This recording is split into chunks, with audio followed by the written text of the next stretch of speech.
Agora foi? Aí sim. Mas vocês estavam ouvindo, né? Boa. Bom, meu nome é Rafael Ramalho, eu sou vice-presidente de seguro alto da HDI. Eu estou na companhia faz mais ou menos 2 anos. A gente tem tentado muito se aproximar da comunidade acadêmica nos últimos tempos para trocar ideias, experiências. A gente trabalha com as empresas júniores também de várias faculdades e a gente gosta muito desse ambiente, porque a gente aprende muito com vocês, sempre que a gente compartilha alguma coisa do que a gente faz também. Hoje a gente tem uma caravana enorme aqui da HDI, a gente tem o time de produto, de analytics, tem a Simone que estudou aqui quantos anos no total? Foi orientadora de gente que está aqui, não sei, eu estava lá fora, tem o nome dela num trabalho ali. Bom, acho que é basicamente isso. A HDI está num momento muito bacana no Brasil. A gente fez 2 aquisições recentemente, a gente está apontando aí para ser a segunda maior seguradora dentro do segmento de seguro automóvel, a segunda maior do Brasil, quando você pega tudo que é seguro de ramos elementares, que a gente fala, tudo que não é gente e saúde. Então a gente está numa construção muito bacana, um momento da companhia muito bom. E isso nos deixa, né, ainda mais feliz e muito mais empolgado de compartilhar com vocês algumas das coisas que a gente está aqui. A gente tem um conteúdo bem técnico aqui, acho que alinhado ao propósito do evento. Como comentaram que a HDI está no Brasil desde 1980, é uma seguradora que nasceu na Alemanha em 1903, como a seguradora das indústrias alemãs. Elas se juntaram para montar uma seguradora para cobrir os seus riscos e hoje ainda qualquer grande empresa assim, industrial alemã que você pegar, muito provavelmente ela ainda é uma acionista da HDI. A HDI tem ações na Bolsa de Frankfurt e essas empresas ainda são acionistas da nossa companhia. Então é isso, eu vou passar rapidamente aqui para a Lu, porque eu acho que o que vocês querem ver mesmo é o conteúdo. Antes de passar a bola para a Lu, que é do nosso time de RH, eu queria agradecer o time de RH e de marketing que está aqui, preparou com muito carinho aqui as nossas mesas lá fora, os brindes aí que a gente vai distribuir no final. Antes de passar a bola para você, a gente ficou sabendo que ano passado, quando a gente estava apresentando aqui, a concorrência estava assistindo. Então vou mandar um salve para a concorrência, beleza? Prestem atenção aí no conteúdo. E isso aí. Mudamos tudo, tá? Não adianta copiar. Beleza, vai lá. Oi, pessoal, tudo bem? Eu vou ter que subir, né? Diferente do Rafa, senão vocês não me veem. Bom, eu sou Lu Melão, acho que eu conversei com a maior parte de vocês. Sejam muito bem-vindos. Eu também, assim como o time de Analytics, eu atendendo a carteira, estou muito feliz, não só com a presença de vocês, mas de todo o time HDI. O Rafa já adiantou um pouco aí da história, eu já contei a história da HDI para vocês, mas só falando um pouco mais, né, além da companhia ter nascido aí em 1803, ter vindo para o mercado nacional aí no finalzinho da década de 70, começo da década de 80, a gente tem essa participação muito expressiva no segmento alto, né, sendo aí uma das maiores concorrentes do mercado nacional.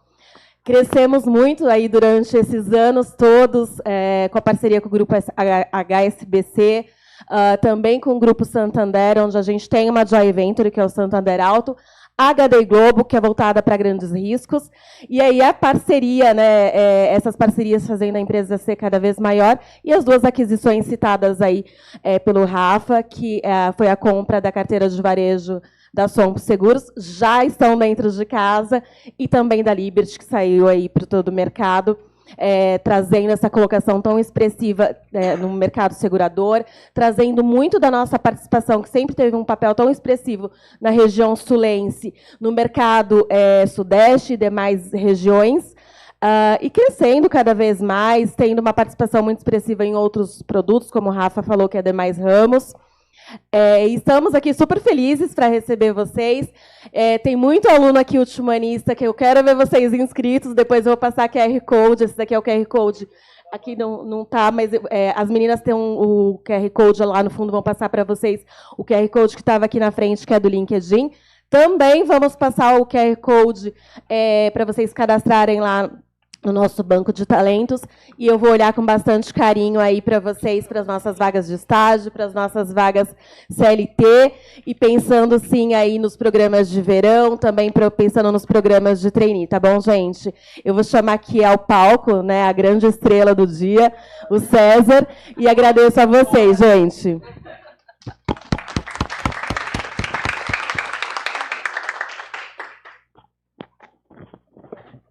Bom, boa tarde, pessoal, tudo bem?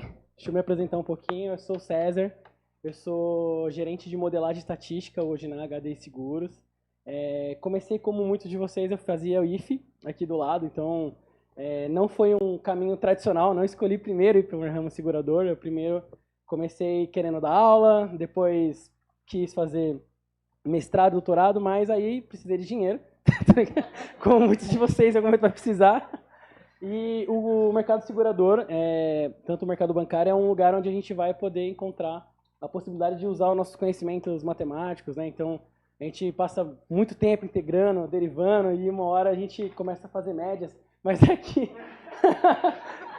Mas aqui na seguradora a gente consegue fazer mais do que isso. A gente consegue usar alguns modelos estatísticos, usar regressão logística, usar, enfim, outras técnicas um pouco mais avançadas de modelagem. E a ideia é contar para vocês um pouquinho de um dos desafios que nós temos na seguradora. Tem muitos desafios, mas o de hoje vai ser sobre modelos de demanda. O que são modelos de demanda, tá, gente? Modelos de demanda basicamente é modelos para converter clientes. Então, uma das necessidades da seguradora, além de proteger os segurados, é que a gente também consiga atrair esses segurados de alguma forma e entender quem são os clientes que de alguma forma fecham seguro com a gente, né? Então, antes de começar a resolver esse problema, a gente precisa entender como funciona um pouco da jornada para a gente conseguir um seguro. Quantos de vocês aqui têm carro? Bom, vai, 20%. Quantos têm seguros? Que ótimo, olha, bastante. Então, tem uma margem de uns 70% já com seguros do que tem carro. Bom, de porcentagem você entende, mas consigo fazer conta de dividir. Tá? Mas o que eu queria reforçar aqui? O seguro, ele não nasce... por que a gente gasta dinheiro com seguro? Com uma necessidade. A gente nasce da percepção de que a gente precisa cuidar do nosso bem, de alguma forma. A gente precisa... leva tanto tempo para a gente conseguir adquirir alguns bens financeiros, e o seguro vem para proteger eles. Mas por que a gente tem seguro de veículo em si? Porque existe uma necessidade, uma percepção dos clientes de que é importante, de que a todo momento acontece acidente, de que a gente vê isso na televisão, de que o nosso vizinho do lado já bateu, e a percepção é muito grande, e é uma percepção real. Hoje, a probabilidade de a gente ter um evento de sinistro é de 11%. Tá? Então, é alta. Se a gente pensar em grandes eventos que acontecem na nossa vida, 11% é uma chance, né, um pouquinho maior do que um de 10%, então é muita coisa. Nesses eventos, o que tem aqui? Tem colisão, tá? A maior parte desses eventos aqui, 8% desses eventos, é de colisão, ou seja, de fato alguém bateu na gente ou nós batemos em alguém. 2% desses eventos está associado a gente ter um roubo e furto, tá? Na verdade um pouquinho menos, 1,5 ali, um roubo e furto, e outros, como alagamento, incêndio, também são coisas que a gente protege. Então, é uma necessidade. Seguros é importante para automóvel. Agora, como é que funciona a venda? Como é que é a jornada de venda desse cliente? Entender isso é o que vai destrinchar se você vai ser um bom modelador ou não. Porque, na prática, a gente tem diversos algoritmos matemáticos hoje que são bons, mas as variáveis, o que entra nos modelos, aquilo que dá significado aos modelos, que é o que verdadeiramente importa. Não adianta a gente ter uma técnica muito boa, mas não ter variáveis boas que descrevam aquele evento. Então, a primeira jornada é entender como funciona a venda de um seguro hoje. Tá?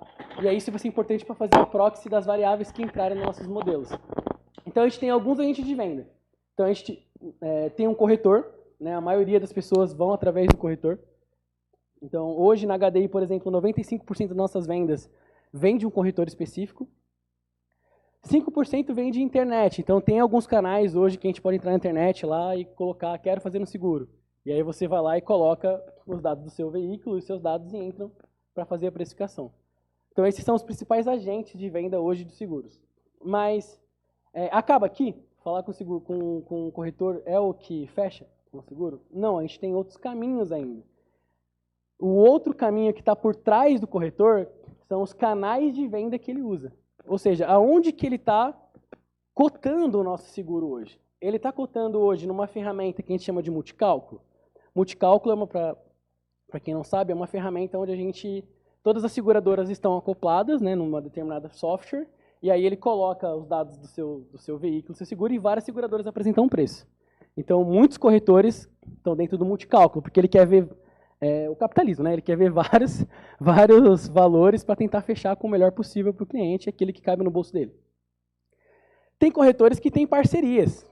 O que são parcerias? Ele está vinculado a uma determinada, algum banco, então Santander, ou está vinculado a uma montadora como a Honda, ou uma empresa como Sem Parar, ou um banco como a Sicredi. Então, se ele está associado a uma parceria, também tem uma diferença, porque ele deve ter algum valor específico, um desconto que ele pode ter percentualmente sendo aplicado. Então, também é um canal de venda. E tem aqueles corretores que a gente chama de corretor parceiro, que ele entra no site da HDI e ele faz a cotação. Tá? Hoje, para vocês terem ideia, na HDI, 50% das cotações são feitas no multicálculo e 49% é feito no front-end do corretor e 1% vem de parcerias, 2%. Assim. Então, são os dois canais mais importantes. Mas a relação que eles têm na venda são muito diferentes. Por quê? Porque aqui a gente está competindo em mar aberto. Tem um monte de gente apostando contra a gente e alguém vai ganhar. E, embora isso seja implícito, a lógica dos modelos estatísticos, a gente entendeu quão diferente é as conversões nesses lugares para a gente poder oferecer ou não uma determinada precificação. Depois, por último, né, é a entidade que está por trás de tudo isso, que é, então, fechei um seguro. Mas quem é a seguradora? É a HDI Seguros. Hoje a gente, com todas as parcerias que a gente fez, nós somos a top 2. A top 1, vocês devem saber quem é, que é a Porto Seguro. Um abraço aí, Vicente, que vai ver essa apresentação provavelmente. Mas a seguradora importa. Se você tem uma relação boa com a seguradora, ou se ela é importante na sua cidade, ou se seus pais já tiveram seguro com essa seguradora, e eles cuidaram bem do seu seguro, do seu veículo, eles te atenderam de alguma forma, isso tem muita relevância dentro de como o cliente vai converter ou não. Porque às vezes ele vai estar próximo do preço da sua seguradora contra outra, mas ele vai naquele que conhece mais. Ele vai naquele que ele tem mais relação. Então isso é muito importante para entender a jornada. Ficou alguma dúvida aqui? Tá tranquilo? Dito isso, entendendo como funciona a jornada dos corretores, a gente precisa entender agora quais são as variáveis disponíveis para cada uma dessas dimensões.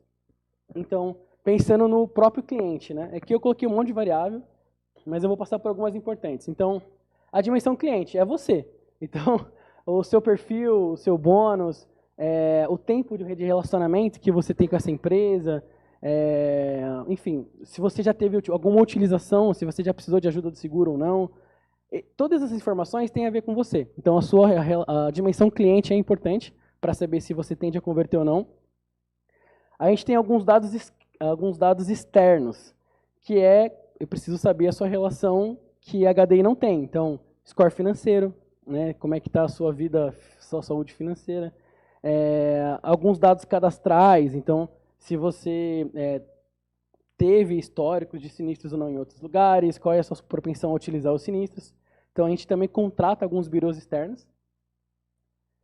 Região. Isso aqui é muito importante, tá, gente?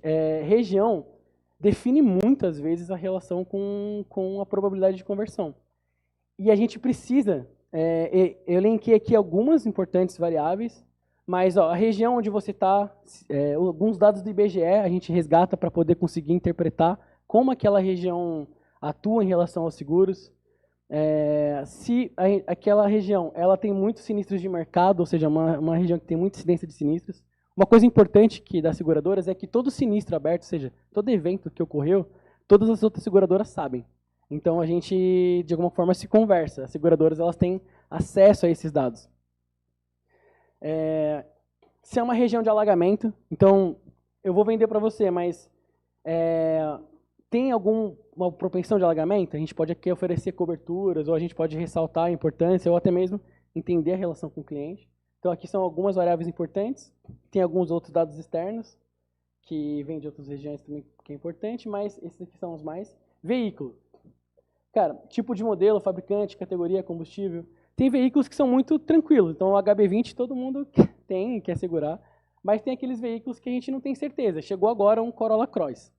Qual é o melhor preço para vender para esse cara? Qual é a relação desse carro com a sociedade? Não tem nada pronto. Então, até para poder conseguir vender esse veículo, a gente vai ter que estudar um pouco sobre como ele está localizado, com quem ele se compara, quem é outro veículo que está próximo dele. Então, as relações com o veículo são importantes. A relação com o corretor, que é o que a gente tinha comentado. Então, esse corretor, ele vende muito na HDI? Ele é um corretor que ele tem parceria? Não tem? Então, às vezes, vai aparecer nosso preço lá, a gente vai ser o melhor lugar, isso acontece muito, né? Inclusive, né, a Simona, que é a nossa gerente de otimização de preço, ela sabe, 18% dos nossos preços que estão em primeiro lugar são vendidos. Tem um monte de gente que a gente ficou em primeiro lugar e não vendeu. Por que que não vendeu? Esse cara que decidiu que a gente não ia vender. Esse corretor aqui, ele decidiu que era melhor vender para outra pessoa. Então, isso aqui é muito importante, a relação com o corretor. Ele determina bastante de onde a gente vai conseguir chegar. E a parte de mercado, que é onde a HDI é importante, onde nós somos mais representativos. Isso é um ponto importante, tá, gente? O valor da marca, em São Paulo, todo mundo conhece a Porto Seguro, mas no Sul, né, que foi onde a gente começou a angariar nossas vendas, foi onde a gente cresceu no Brasil, no Sul, o nosso poder da marca é tão forte como na Porto. Então, no Sul, o nosso market share é segundo lugar ali, dependendo da UF ali no Sul. Então, a gente está muito forte lá. Então, isso aqui é muito importante, porque o segurado vê valor. Então, a gente precisa começar a crescer e a ideia de ter outras seguradoras é crescer nisso. Beleza? Falei bastante aqui das dimensões. E agora, a gente vai partir... Como é que a gente mensura tudo isso, né? Tem alguns softwares. Aqui eu trouxe...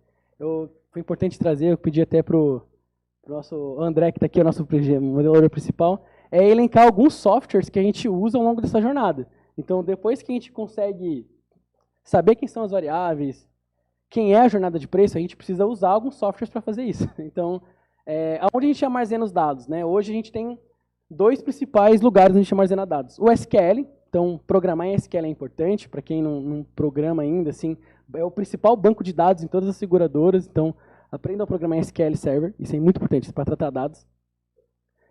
MongoDB é uma tecnologia que, embora ela não seja muito nova, mas ela é uma tecnologia de dados não estruturados, então ele consegue armazenar muitos dados aqui. Programar em MongoDB tem mais a ver com quem quer ser, de fato, trabalhar mais em TI, em arquitetura de dados. Mas SQL não, SQL serve tanto para quem quer trabalhar com arquitetura de dados, para quem quer, de fato, ser um Data Analytics, para quem quer fazer modelagem. Então, isso é bem importante. E o cloud aqui é armazenamento em nuvem, né? Então, já tem algumas tecnologias em que a gente precisa guardar muito dado, então não dá para guardar na nossa máquina, tem que guardar em algum lugar que suporte. Só para vocês terem ideia, por mês, a HDI tem mais de 1,5 milhão de cotações. Então, imagina armazenar os dados de todo mundo. E se o cara recalcular mais de uma vez, apertou o botão calcular de novo, tipo, geralmente dá uns 5 milhões de cálculos por mês. Então, para poder guardar todos esses dados, a gente tem que ter uma arquitetura grande.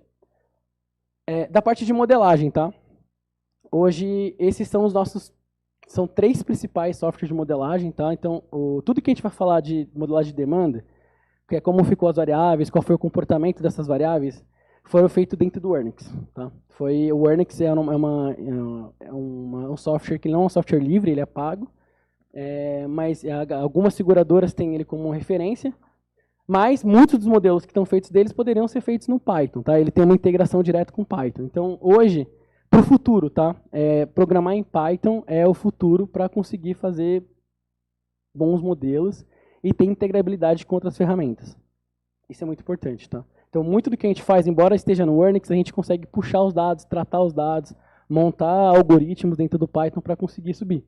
Então, fica a dica aqui para quem está chegando aí, para quem não ouviu falar ou que trabalhar em Python. E o SAS é o tradicional. Qualquer lugar aí tem programação em SAS, mas o SAS está saindo muito mais da ordem de modelagem, está indo muito mais para a ordem de quase que de bancos de dados. Assim, tá? Tem menos gente modelando em SAS hoje. Tá?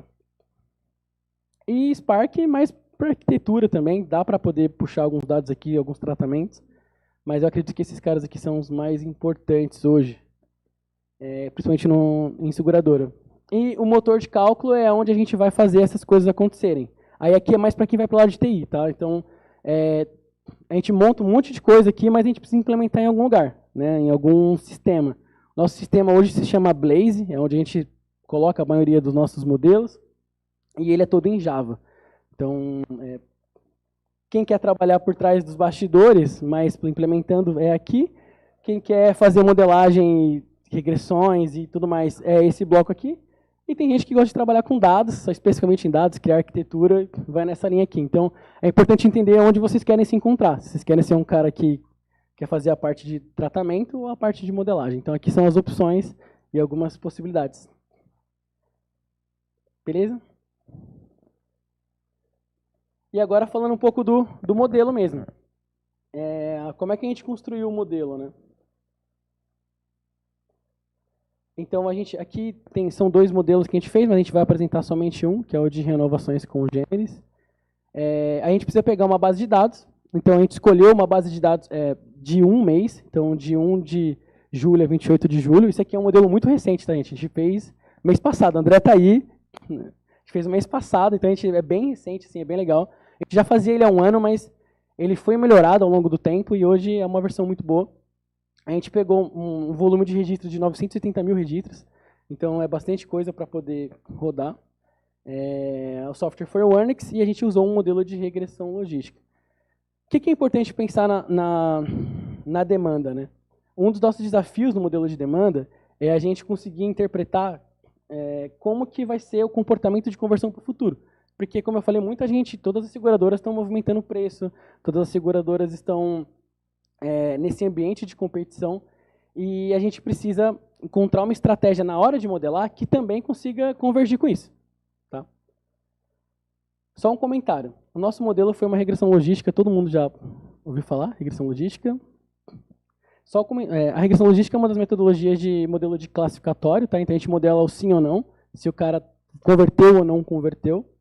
E uma das propriedades da regressão logística é que as variáveis elas precisam ter um comportamento muito próximo da linearidade, ou seja, a relação entre a minha variável resposta, a minha propensão de conversão e essa variável em si, a continuidade dessa variável, tem que tender a uma estrutura um pouco mais linear, senão o modelo ele não captura essa lógica. Tá?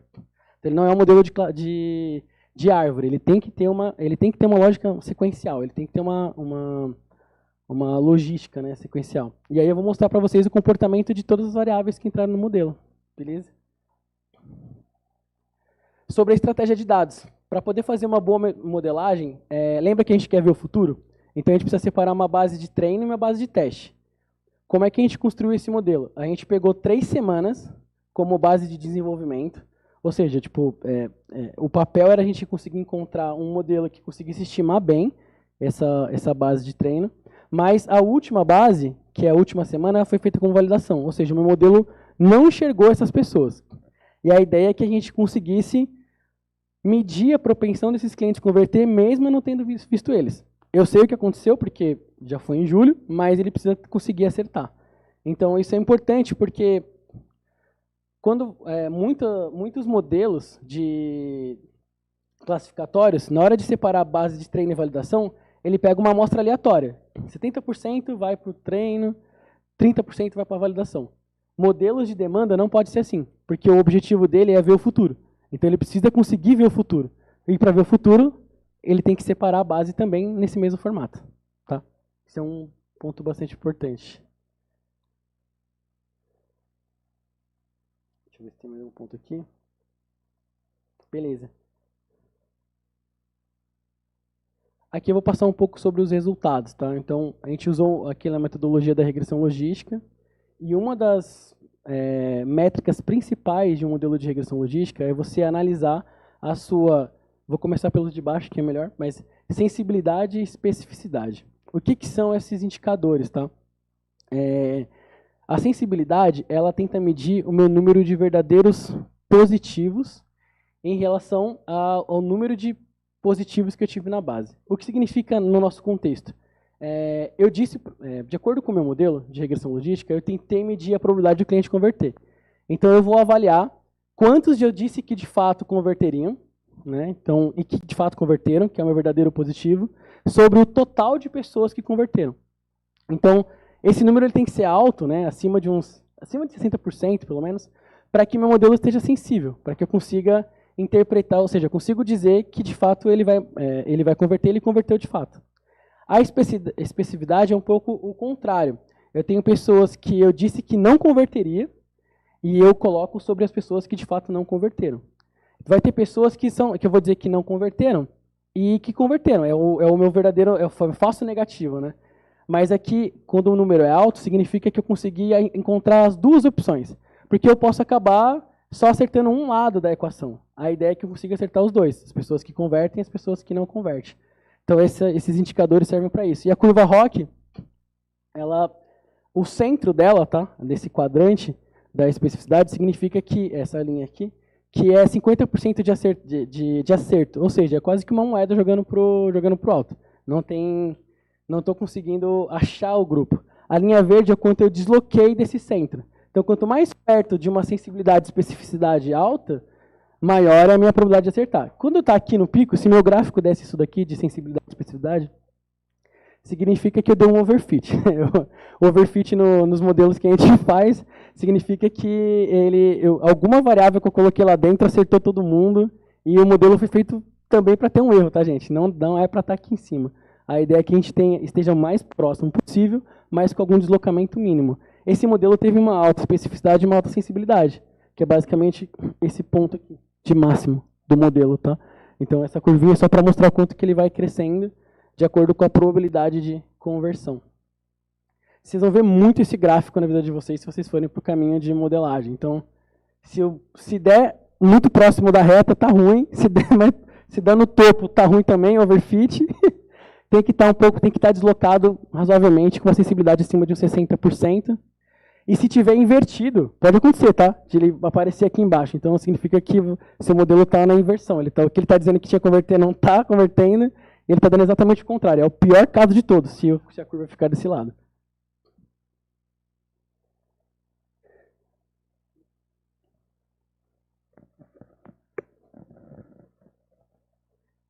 E aqui eu vou falar um pouco das variáveis. Agora que eu passei, né, eu vou mostrar um pouco de comportamento delas em relação ao modelo, tá? Então, a primeira, e tá por ordem de importância, tá? O quanto que ela foi representativa do modelo estatístico. Então, a primeira variável eu estou chamando de prêmio, mas é que o valor do seguro no mercado segurador é chamado de prêmio, tá? Não é, geralmente no varejo, em outros lugares, é ticket, né? Aqui é prêmio. Então, o que a gente vai mostrar? A linha verde é a nossa conversão. Então, a gente quebrou o prêmio em 10 bloquinhos, tá? Então, imagina que eu peguei a variável de preço, quebrei do meu menor preço para o meu maior preço, tá? Em 10 partes iguais. E aí eu estou validando se o meu modelo ficou bom, tá? Então, a linha verde é a conversão em cada ponto. E aí, o que dá para mostrar? No meu público, que ele é mais barato, deixa eu só ver se eu estou no tempo certo, para não passar o tempo. No meu público em que eu sou mais barato, qual é a expectativa? Que eu converta mais. E aí, essa relação ela é verdadeira. E quanto maior vai ser meu prêmio, menor vai ser a minha conversão. A linha verde é o realizado e a linha roxinha é a nossa predição. Então, o nosso modelo ele conseguiu prever, né, que quanto maior o meu prêmio, menor a minha conversão. Tá? Isso é bastante importante. Aqui em cima, esses números não são reais, tá? Porque a gente teve que trocar os números, senão ia aparecer. Mas é como se fosse... ele tem uma relação lógica com o número real. Tá? Teve um multiplicador aí para chegar no número real. Mas, basicamente, aqui são as saídas dos modelos, né? Então, os betas que o modelo de regressão logística possui. E aí, ele mostra a direção, né? Do que a direção da variável. Então, aqui, nosso beta ele é um beta negativo. O que significa isso? Né? Que ele está indo na direção contrária. Se o meu valor de prêmio aumentar muito, esse número vai ficar muito grande. então ele prejudica a minha conversão. Então o sinal negativo, ele está na direção do que tem que acontecer. Se ele está negativo, é uma variável que quanto maior ela é, menor vai ser a minha conversão. Se está positivo esse número, quanto maior é a minha conversão, quanto maior é aquele número, maior vai ser a minha conversão. Isso é um ponto importante, porque as variáveis de um modelo, elas têm que estar na direção correta dos betas, dos estimates de um determinado modelo. Como é uma regressão logística, ele vai liberar alguns betas. Então, o beta do modelo tem que estar na direção que a gente espera. Se estiver na direção contrária, ou seja, se fosse uma relação positiva, um número positivo aqui, e eu estou dizendo, e está aumentando o meu prêmio, e ele está dizendo que deveria aumentar a conversão, está errado. Então, a gente precisa sempre tomar cuidado com os sinais, que é o básico aqui. E aí a gente vai passar por todas as variáveis aqui. Uma próxima variável é que é o trigger de mercado. O que é o trigger de mercado? Eu não vou entrar exatamente no detalhe da variável, porque ela é uma composição de outras coisas, mas basicamente ela mede a distância que nós estamos, o preço HDI está de outras seguradoras. O que significa isso? Que quanto esse número é um número inteiro, tá? Ele vai estar variando aqui de -7 a 4, mas significa que quanto maior esse número é, do trigger, tá? Mais longe todo o preço da outra seguradora. E quanto menor ele está, ou seja, o negativo, significa que provavelmente eu estou em primeiro lugar, eu sou o mais barato. Tá? Então, isso mostra a nossa relação com o mercado. Então, isso é muito importante. Então, não é só o meu preço ser maior ou menor. Ele tem que ser maior ou menor em relação ao mercado. Então, essa aqui é a variável de mercado que ajuda a gente a interpretar isso. O trigger é uma relação matemática que a Carla falou que eu não posso contar para vocês, porque é um segredo aí industrial, mas basicamente é uma relação direta entre o nosso preço e o preço de mercado. Esse score é um pouco oculto, finja que vocês não viram, segue em frente. Aqui é o 0 km, então a gente tem aqui só a barrinha é o volume de pessoas, tá? Então a gente tem um volume muito baixo de pessoas que são de 0 km. Então a maioria das pessoas são veículos usados dentro do mercado. E aí aqui é a nossa propensão de converter. Então, para vocês terem uma ideia, a gente converte muito mais pessoas que são veículos mais velhos do que veículos mais novos. Isso aqui é um ponto importante que a gente usou para poder melhorar isso, né? Uma das ações que a gente fez foi dar um pouquinho mais de desconto para esses caras, a melhorar essa probabilidade de conversão, porque ele está muito baixo.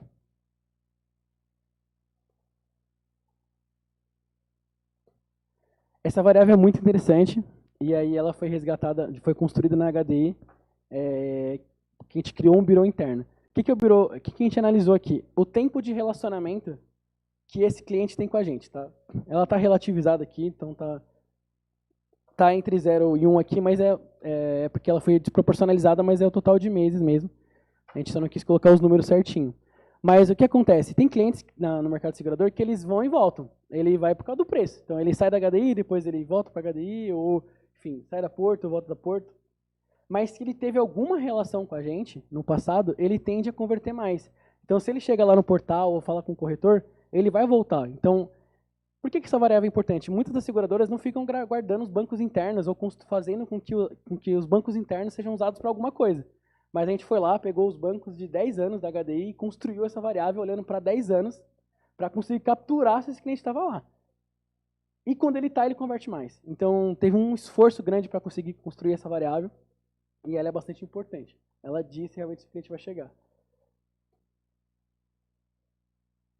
Aqui é aquela questão do multicálculo que eu comentei com vocês lá no comecinho. E isso, o multicálculo, essas duas barrinhas aqui são multicálculos, tá? Tá com o nome em HDI, porque é o nome do sistema. E essa outra barrinha aqui é a barrinha que a gente chama de corretor. Tá? Então essa barrinha que tem 1, 2, 3 aqui é porque são as origens do sistema, de onde ele vem. Mas o que é importante reforçar o quão a gente tem uma probabilidade muito diferente de converter. Quando ele o corretor entrou direto no sistema HDI, a chance dele fechar é de 12%, mais ou menos, conversão desse cliente. Quando ele vem no multicálculo, hoje, a conversão dele está abaixo de 6, está em 4 e pouquinho. É isso que baixa a nossa conversão, porque aqui ele está competindo, a gente está no mar aberto, então a gente não está tão competitivo. Então, ou seja, quanto mais parcerias a gente faz com o corretor, melhor para a gente, né? Porque a gente também consegue atrair mais clientes, consegue fazer com que eles vejam os benefícios da HDI e não vão só pela intuição do que eles conhecem do mercado. Tá? Então, essa aqui era uma relação muito importante. Ela está sempre nos nossos modelos.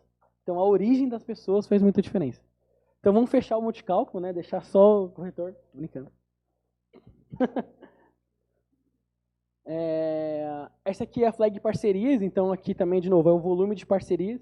Então, o cara que vem de parceria, ele tem uma conversão em torno de 6,2%. O cara que não vem de parceria tem conversão de 5,4%. Então, a parceria também ajuda. Então, tem a relação que a gente esperava. Essa variável aqui é importante. E aqui descreve o corretor de maneira direta. Essa variável aqui a gente chama de parâmetro corretor, mas basicamente a gente avalia o quanto, ao longo da história daquele corretor na HDI, de tudo que ele cotou com a gente, de tudo que ele tentou fechar negócio com a gente, qual é o percentual de negócios que ele, de valor em dinheiro, tá? Que ele fechou ao longo do tempo. O que significa? E aí a gente consegue interpretar se a gente tem algum valor para aquele corretor, né? E o que a gente mostra aqui? Que existe um nicho grande de pessoas que tem uma proporção baixa dentro da HDI, mas todo mundo que tem uma proporção alta de preço, ou seja, a gente é relevante para aquele corretor, maior é a nossa conversão. Por quê? Porque o cara não converter na HDI é muito ruim para ele. Tipo, vou dar um exemplo aqui, 30% do preço, do valor que ele tem de cotação, ele fechou na HDI. Então significa que toda a renda, uma parte da renda dele lá está comprometida com o que ele vende aqui. Então isso é muito importante. Isso aqui é uma relação direta com o corretor.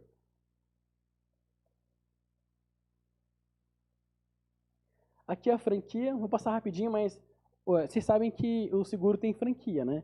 Que se você bater um carro, você vai pagar um valorzinho desse valor da indenização.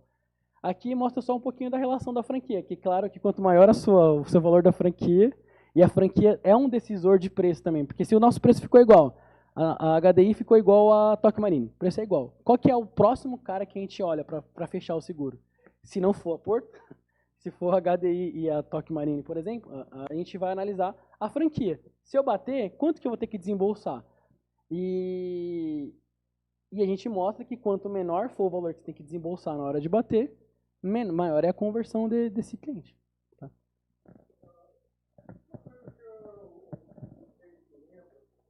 Tá bom. Imagina. No passado, sim. No passado era uma variável muito relevante. Hoje, ela tá nos nossos modelos, assim, tá? Ela não paga menos, ela tem o valor do seguro é um pouco menor, tá? Mas hoje em dia não tá mais com essa proporção tão grande, tá?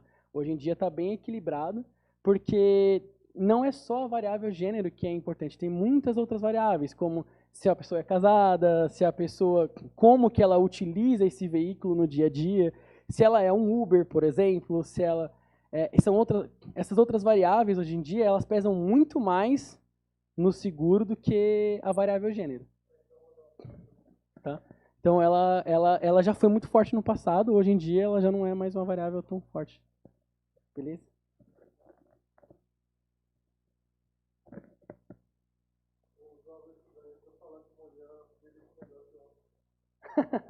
Mas a frequência é mais baixa, mas algumas colisões. E o homem tem um problema do homem, na verdade, não é que ele, quando ele bate, ele destroça o carro. Ele destroça o valor médio, é mais caro da indenização, né, no final das contas. Mas hoje essas variáveis são um pouco menos relevantes, tá? Tipo, tem outras variáveis que são mais importantes no modelo hoje que agregam. Exemplo, a idade do condutor. A idade do condutor é uma coisa que importa muito, independente se for homem ou mulher.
bem. Isso aqui.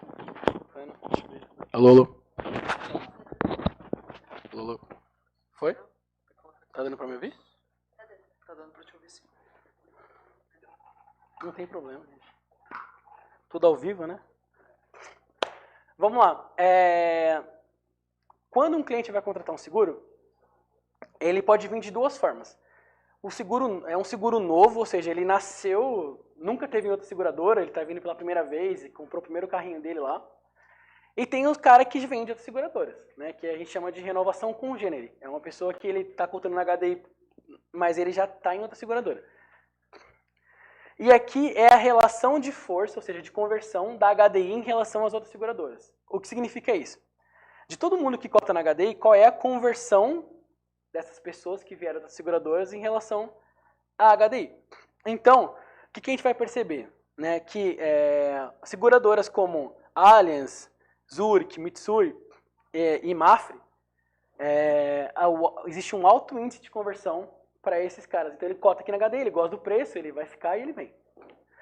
Existem outras seguradoras que a gente já não tem tanta força. Existe uma chance muito menor desse cara converter vindo dessas seguradoras. Então, Tóquio é um desses exemplos. E aqui está Porto e Azul, tá? Aqui dentro. Então, a conversão é muito mais baixa, tá vendo? Tá batendo aqui um mínimo 3.7.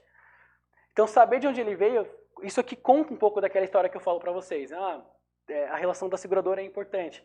É importante. Aqui nos números a gente mostra isso. Então, usar isso a nosso favor na hora de modelar faz com que a gente não gaste esforço e tempo com alguns clientes que eles não vão converter. Então, a gente pode colocar atrativos ou análises diferenciadas para os clientes que tendem mais a converter.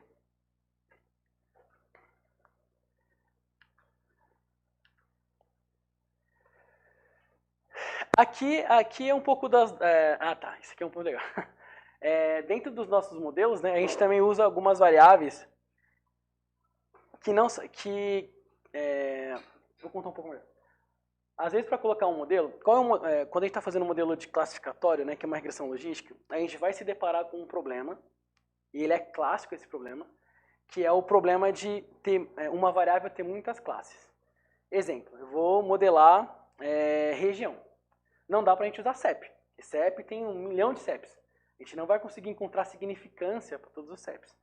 A gente vai lá e modela por UF, mas o F também é muito grande. Já não estou conseguindo interpretar também aquela região. Pô, São Paulo, se você modelar São Paulo como uma F fechada, pô, Zona Leste é muito diferente da Zona Sul, da Zona Norte, da Zona Oeste. Então a gente criou um artifício matemático que a gente chama de encoding. A gente transforma uma variável categórica numa variável numérica. E existem alguns mecanismos para se fazer isso, tá? Então, para que variáveis que a gente fez isso? A gente fez isso para veículo, porque veículo a gente tem 900 tipos de veículos, não dá para colocar todos dentro do modelo de forma unitária. A gente fez isso para região, de novo, porque região tem muitas regiões, não dá para fazer isso de forma unitária. E a gente tem a sucursal de venda. Sucursal de venda é como se fosse um gerente da HDI ajudando os corretores, tá? Então a gente tem mais de 20 sucursais no país, também fica difícil de analisar. Como é que a gente faz essa transformação? No modelo de regressão logística, a gente usa a razão de chance para colocar isso no modelo, ou seja, a gente pega o volume de emitidos daquele veículo, né, e divide pela quantidade de cálculos que ele tem, e depois relativiza isso pela média global se ele tiver muito menos veículos. Então a gente consegue transformar essa variável que antes eram várias classezinhas, a gente teria que encontrar importância para todas elas, num valor numérico, que aí o modelo de regressão logística já lê muito melhor, e a gente já não tem tantas caudas, a gente já normalizou essa variável. Então a nossa variável de veículo, né, ela é uma variável numérica, e pode ver que eu consigo colocar quase toda a importância do veículo dentro do modelo. Então ele foi classificado em vários. Aqui tá, a gente quebrou em alguns pedacinhos, tá? Mas tem vários encodings. E aí, como ele é numérico, ele entende a relação de conversão. Então ficou bem organizadinho. Para região também. Região, a gente tem uma segmentação de região que é maior do que CEP. Elas são várias faixinhas de CEP. Mas a gente transformar essas faixinhas também num número, medindo, né, a razão de chance desses clientes, tá? E colocando no modelo. Então, é uma solução, é uma dica de solução para quando vocês forem construir os modelos logísticos, transformar variáveis com muitas classes em variáveis numéricas. E aqui é só uma relação. Algumas variáveis elas não entraram diretamente no modelo, mas a gente coloca elas para mostrar que funcionou. Por exemplo, essa questão do encoding. Não entrou o Chevrolet Onix no modelo, mas entrou o equivalente dele numérico, né? Vamos dizer assim, no modelo. Mas a gente acertou a probabilidade de conversão. Ficou muito perto. Então, o que a gente estimava e o que aconteceu de fato está dentro do esperado. E aí, aqui são os vários modelos que tem, não dá para enxergar direito, mas tem o Fiesta, tem modelos que tem muita relação, modelos que tem pouco cálculo, e mesmo assim ele acerta. Por exemplo, o CIT tem menos cálculos, mesmo assim ele acerta. Então, é uma relação numérica que compensa colocar dentro dos modelos, não só para modelos logísticos, mas também para usar outros modelos classificatórios, como árvores também, serve bem. Ele ajusta melhor, ele consegue classificar melhor. Aqui é o F. O F não entrou no modelo, porque a gente colocou o encode de região, e a gente só analisa. Pô, mas será que a gente acertou todas as UF? Será que, se eu olhar de forma macro, ele não ficou louco? E ele consegue acertar bem. Então, também, aqui é São Paulo, casou muito bem. Variáveis, regiões que são pequenininhas, como Paraíba, também acertou muito bem.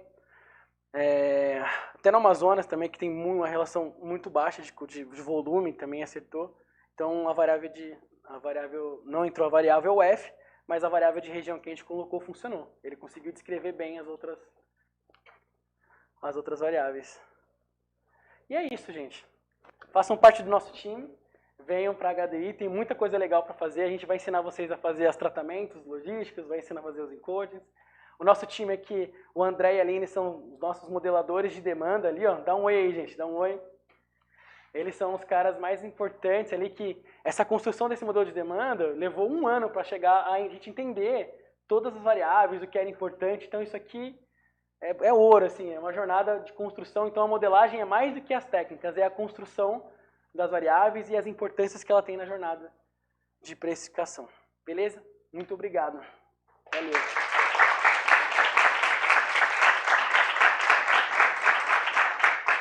Dúvidas? Tá aberto agora.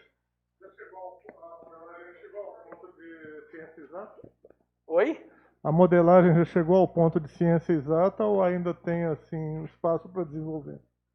Ela parte de uma ciência exata, que é a matemática, mas ela não vai chegar com exatidão, tá? Assim, nunca, como ela parte de técnicas estatísticas, ela se aproxima, mas ela nunca vai chegar, até porque se a gente soubesse todo mundo, por exemplo, que teria um evento de roubo e furto no futuro, a gente nem venderia para essas pessoas.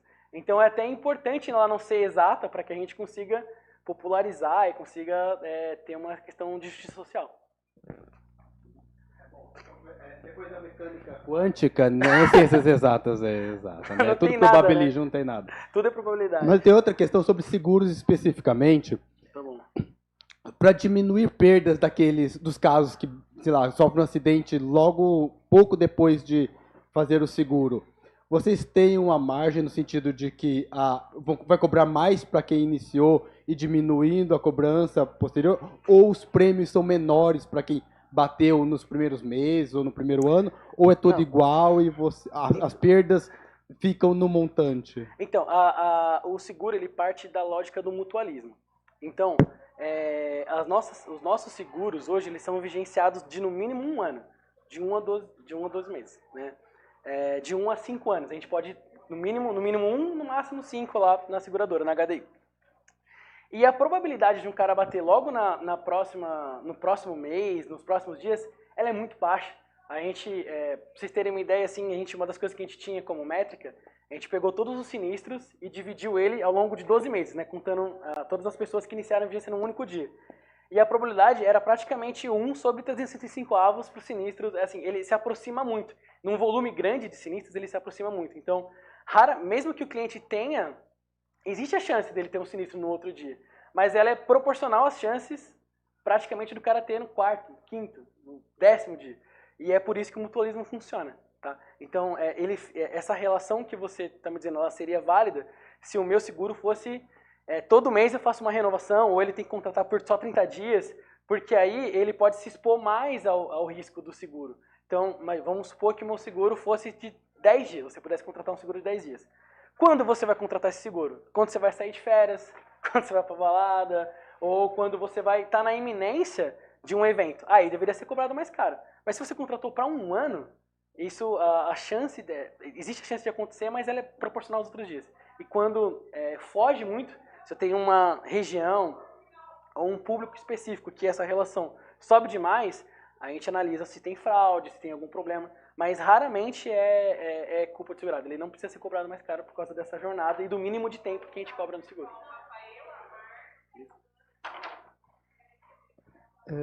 Eu queria perguntar sobre o bônus, né? Eu fiz meu primeiro seguro ano passado, Tá bom. e aí eu tô contando de novo e eu tô no bônus 1. Eu queria saber como que ele vai aumentando, se é anualmente...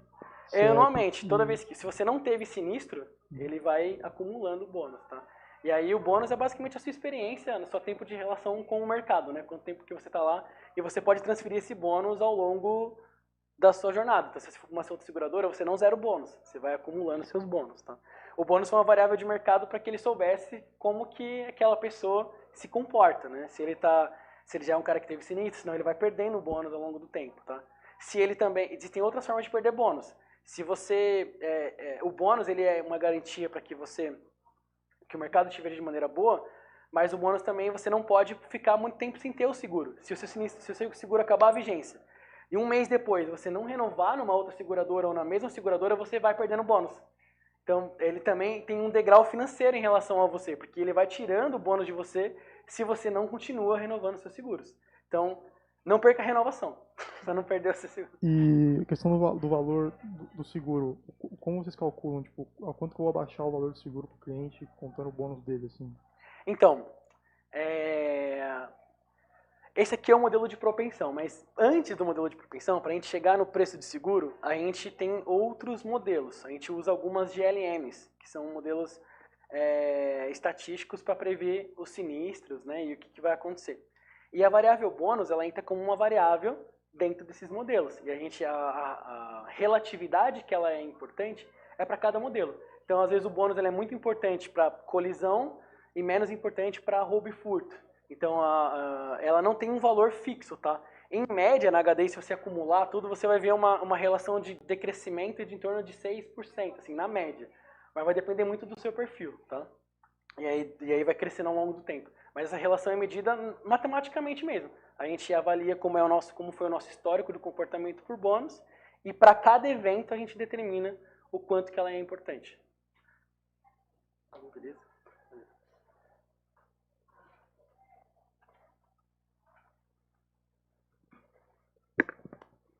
Boa tarde. Boa tarde. Duas coisas. A primeira eu queria saber se hoje na HDI já tem implementado algum tipo de tecnologia que você consegue abrir o seu sinistro virtualmente, então por fotos você já consegue fazer análise, ou se você precisa levar para uma inspeção física. E a segunda é só para, eu acredito que as inscrições no QR Code estão fechadas. Eu não sei se é para mim, mas... Enfim, a pergunta é só a primeira mesmo. Vocês arrumam aí? Bom, da parte do... assim, a gente tem um aplicativo, tá? Então a gente tem, quando você tem um sinistro, você pode abrir o aplicativo, colocar as informações lá, mas a necessidade ou não de fazer a vistoria... Porque uma coisa é a vistoria antes de você ter o seguro, e tem a questão da avaliação do sinistro como um todo. Quando você tem um sinistro, é importante ter um vistoriador para ir tirar as fotos, pelo menos, e ver se se o seu sinistro faz sentido. Então, você falou que bateu a frente do carro num outro veículo, por exemplo. Para a gente ter a relação de causalidade, eles vão analisar onde estão as colisões. Se você tiver uma colisão na porta, uma colisão na traseira, ele vai achar que não foi aquilo que aconteceu de fato. Então... Você pode abrir sim no aplicativo, mas, cara, a maioria de sinistros, 75% de sinistros, a pessoa vai na sua casa pelo menos para tirar as fotos e ver como que aconteceu a colisão. Tá? Então vai ter a entidade de vistoriador, ou na sua casa, ou na própria oficina. Você pode deixar o veículo na oficina e a vistoria vai lá na oficina fazer as fotos. Mas é muito importante porque o perito que está olhando o sinistro, ele precisa avaliar e ver se aquele sinistro faz sentido com o que você falou, quando aconteceu o sinistro, em que momento aconteceu. Só não vai ter isso quando é o roubo e furto, por exemplo, que aí não tem o carro para avaliar, aí vai embora. Mas você já consegue abrir de maneira digital, tá? E tem o vistoria prévia. O que é o vistoria prévia? dependendo da idade do seu veículo, dependendo da sua relação com o seguro no passado, eu posso fazer uma vistoria do seu seguro para saber se ele existe, se ele está bem, com boas condições, de duas formas. Você tem que levar o seu veículo lá num vistoriador para ele analisar se a longarina está bem, levantar capô, ver se não tem nada quebrado antes de você abrir o sinistro. Exatamente para não acontecer o que o amigo disse aqui, do cara abrir 10 dias depois que ele fechou o seguro. Mas dependendo tem modelos que dizem se aquela probabilidade é muito baixa de ter problema no seu veículo. E aí o máximo que você vai fazer é tirar uma selfie vistoria. Tirar fotinhos, mandar que o veículo está bom. E aí ele tem uma análise digital em que ele bate para ver se as fotos fazem sentido. Então tem umas avaliações de fotos, sim. Beleza? Tem. Eu acho que passou, na verdade, mas dá para fazer. Depois a gente vai estar lá fora, a gente vai tirando mais dúvidas. Mais uma curiosidade técnica, tempo atrás eu já fui estagiário e tive um coordenador que ele escutou a gente conversando sobre um caso assim não muito hipotético. O sujeito teve uma perda total do carro, mas as condições da perda não condiziam com o seguro. Não me lembro os detalhes. O que eu me lembro foi a resposta do coordenador que chegou para ele e falou: isso daí é o seguinte, você deixa ele estacionado perto de uma comunidade ali, com as chaves lá, e ele desaparece. Então você... A fraude do seguro, entendi. Acontece muito isso, dá para pegar... Cara, dá, assim, aí vem a terceira cauda do seguro, né? Então, vender, ter o sinistro, e tem, dentro da nossa área de modelagem, a gente tem modelos para medir propensão à fraude. E como que esses modelos de propensão à fraude funcionam? A gente tem uma série de variáveis. Então, que horas que esse cara abriu o sinistro, qual foi o tempo que ele demorou? Porque para ele fazer o que você pensou, ele levou um tempo. Ele teve que pensar em como ele ia esconder ou omitir o carro, ou, enfim. Então, o tempo em que ele leva para abrir, quais foram as palavras que ele utilizou na hora de abrir o sinistro. Então, a gente tem hoje uma série de variáveis que medem a propensão. Hoje, o índice de recusa da HDI é baixo, é de 1,7% de sinistros recusados, por fraude ou por algum problema técnico, né? O cara, ele dirigiu na madrugada, bateu, a gente não paga o sinistro porque ele se colocou na situação de bater, né, depois de beber. Mas tem esses modelos, tem sim. A gente tenta achar, tá? Nem sempre a gente vai conseguir achar tudo, mas a gente vai achar essas relações e vai mandar um vistoriador diferente para interpretar esses seguros. Mas só para talvez juntar as duas perguntas, tem casos muito interessantes. Sinistro vale uma semana de palestra. Verdade. Você falou de foto, por exemplo. Teve um caso recente que a gente olhou recentemente, que o carro pegou fogo. Até aí, beleza. Só que o carro pegou fogo sem volante, sem multimídia, sem step, sem algumas... Até tipo, parece que é fraude, entendeu? Então a gente tá o tempo todo olhando, sabe, as ocorrências e tentando aprender com isso para criar esse ciclo virtuoso de pegar casos como esse aí, né? Como você comentou. É um aprendizado contínuo, né? Para sua informação, frente à eu moro perto de uma comunidade, rolou um caso de um incêndio, eu tenho sequência de fotos, tenho vídeo, foi cinematográfico. A perda foi realmente total a ponto de venderem metal derretido pro ferro velho, não dava pra... Não, pra recuperar nada, né? Virou salvado, que a gente chamou lá na galera. Tinha até um carinha fazendo torcida pra eu não chegar mais perto e tirar mais fotos, assim, que eu não olhei pra saber quem era, assim, mas assim, é interessante, assim, o caso do sujeito, assim, virou só uma casca. Obrigado pelo compartilhar. Onde foi? Era segurado HDI, só pra gente ter uma análise mais ou menos de onde foi.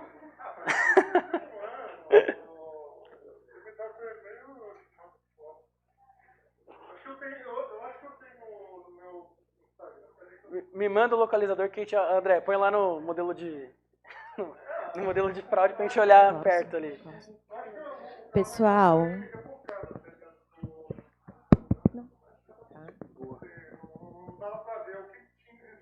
Pessoal, boa tarde. Vai começar outra palestra. Já tem pessoal esperando aqui. Agradeço Obrigado, muito gente. vocês. Os brindes estão descendo. E a gente vai atualizar o QR Code. Pode procurar a gente aqui nos quiosques que estarão ali com todas com os celulares disponíveis, tá bom? Obrigada e sucesso para vocês. Quero ver vocês se inscrevendo nas vagas, viu?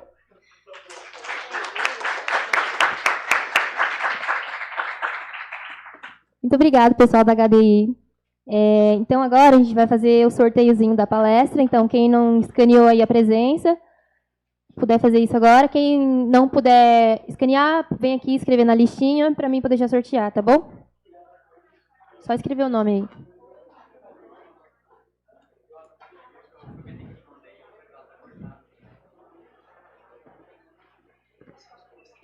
Sim.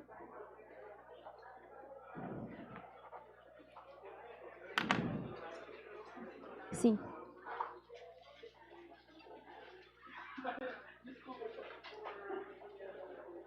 Bom, então, todo mundo escreveu, todo mundo escaneou. Todo mundo conseguiu? Então tá bom. Então, vamos lá.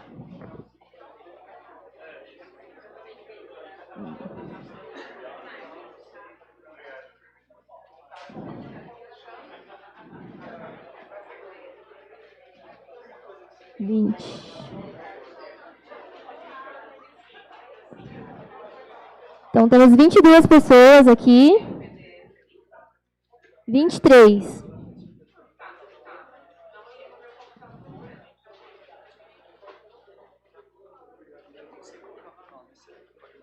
Tá, então 24.